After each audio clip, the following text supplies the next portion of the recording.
My name is Lava Thomas, and I'm a visual artist. I was actually doing research for another project on women's activism in the United States.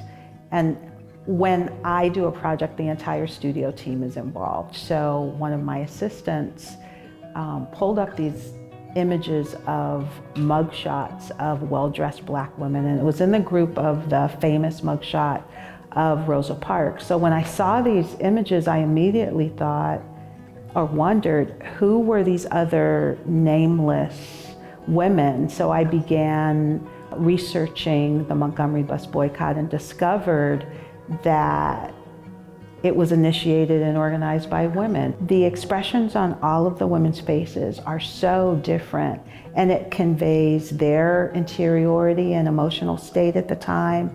And I really want the viewer to feel that.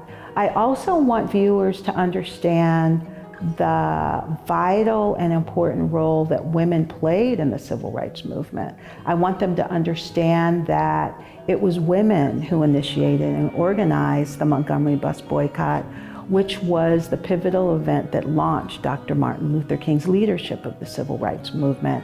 But these women, with the exception of Rosa Parks, they remain nameless. But I want viewers to know and understand who these women were, what their sacrifices were, and what their leadership and initiative accomplished.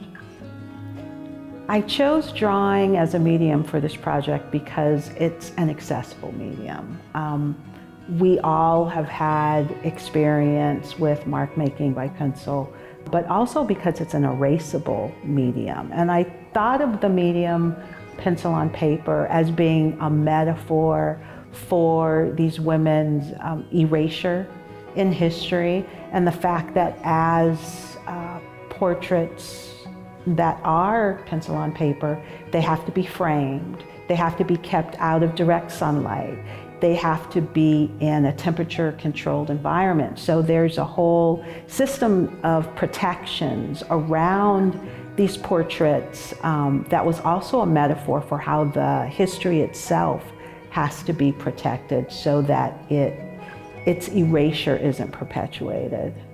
So the Decatur project grew out of an invitation from the Wise County Genealogical Society in Decatur, Texas, an invitation to attend a posthumous funeral of my great-great-great-grandfather, who was a soldier in the Civil War. And it was through that experience that I discovered information about his life that I didn't know existed. My great-great-great-grandfather's name was Charles Arthur, and he changed his name from the slave name that was given to his father.